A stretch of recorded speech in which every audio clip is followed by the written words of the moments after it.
Well, what an amazing workday I'm having today. Getting to be joined here by these wonderful gentlemen. And I'm going to hand it over to them. We'll start out with Zach and Bo here at Community Shellfish. Could you tell us a little bit about your operation and a little bit about the oysters that you've brought today?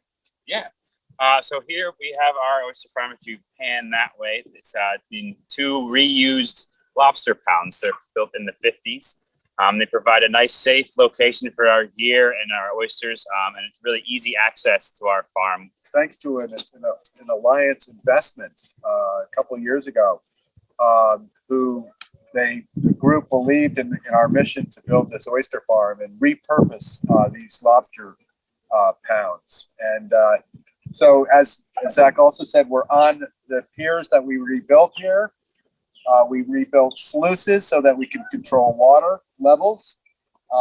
And we built utilities on the dock, such as that little house over there and our tumbler, which is in repair right now, and that storage shed. So basically taking something that really has so much embedded value to it, like this lobster pound, and being able to repurpose it and put it back into the economy to grow oysters here, to give jobs to Maine people, has just been such a thrill for us. And it's really believing in this marine economy and preserving working waterfront that's so vitally important to Maine right now. So my operation is probably one of the oldest ones here. I started Mooksy Farm in 1985, and we're a little different because we are both a hatchery and we also grow oysters to market size. So we produce seed in the hatchery, which is then sold to other growers here in Maine, but also all the way down as far as North Carolina along the eastern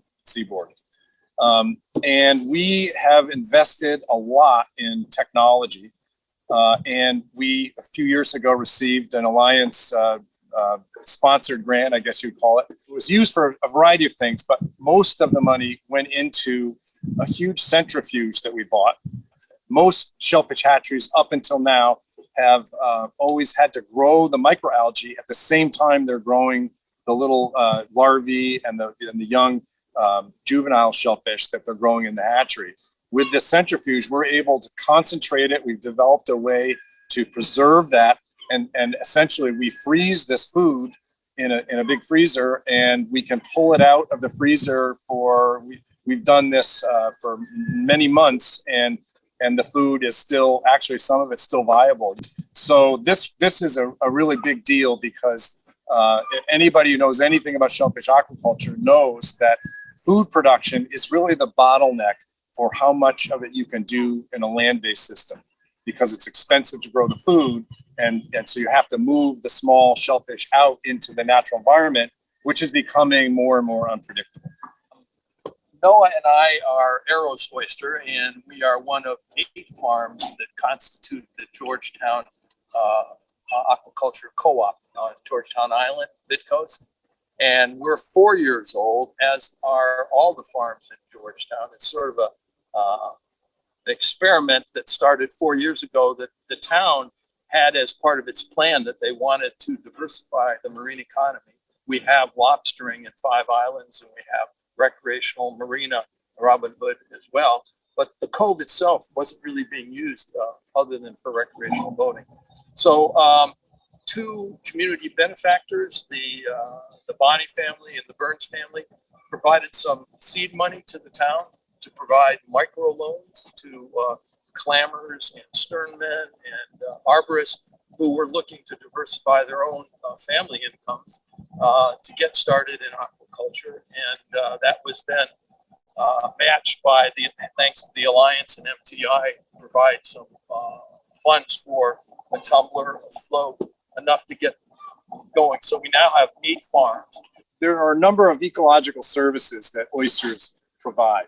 They're filter feeders, so they clear the water. In growing and incorporating that microalgae into their tissue, they're removing excess nitrogen from the water.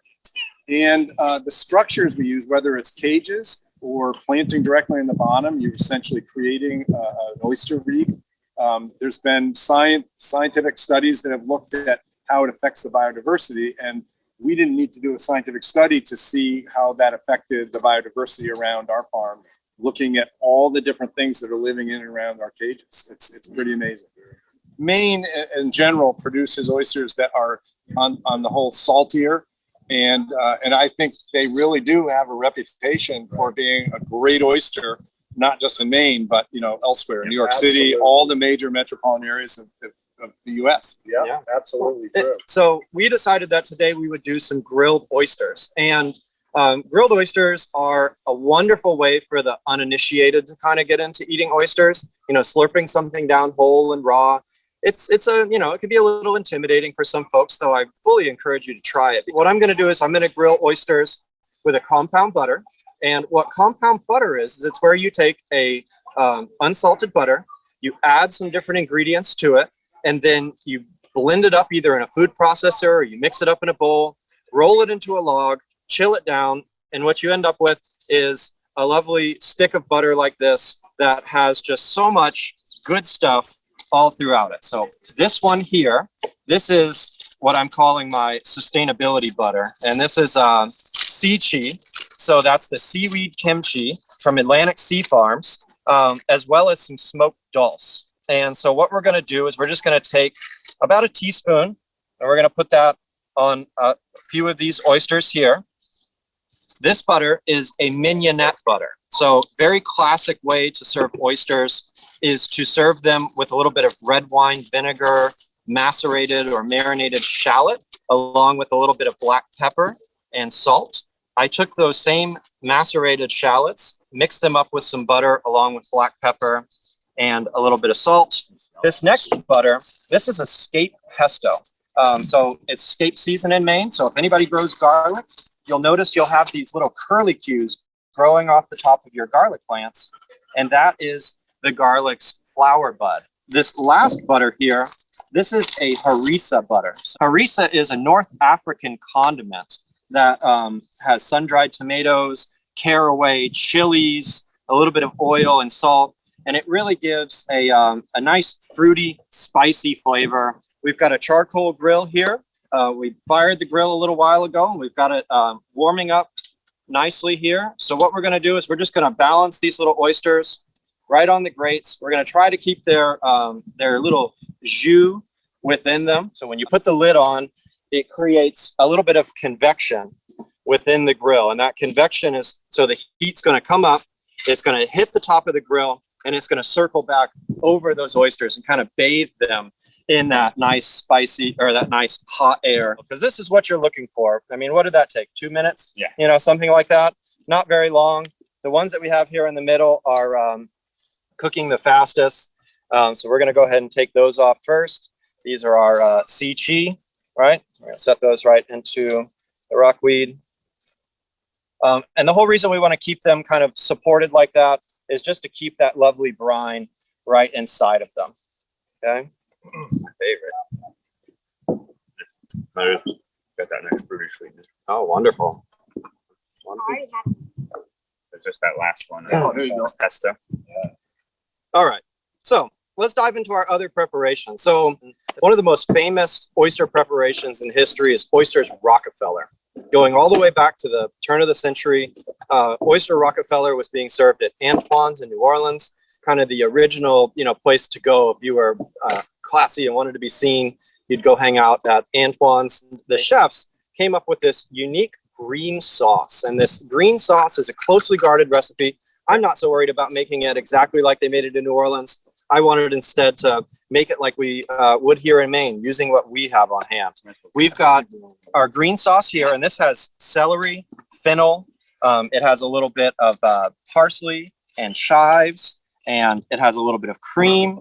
And again, these are probably only going to take a couple of minutes here to get cooked. Now we'll go on with our nice toasty panko here. And this is going to add a little bit of texture. It's also going to kind of, soak up a little bit of that brine. It's an hors d'oeuvre that's, going to have people talking till next summer. It's a way to serve food that is, incredibly sustainable, that you can feel awesome about eating. So if you gentlemen would like to try one of these. Thank you. Delicious. Thank you so much for joining us today. This is a lot of fun. Have a great summer. And eat more oysters. Yeah. Eat more. Thank you.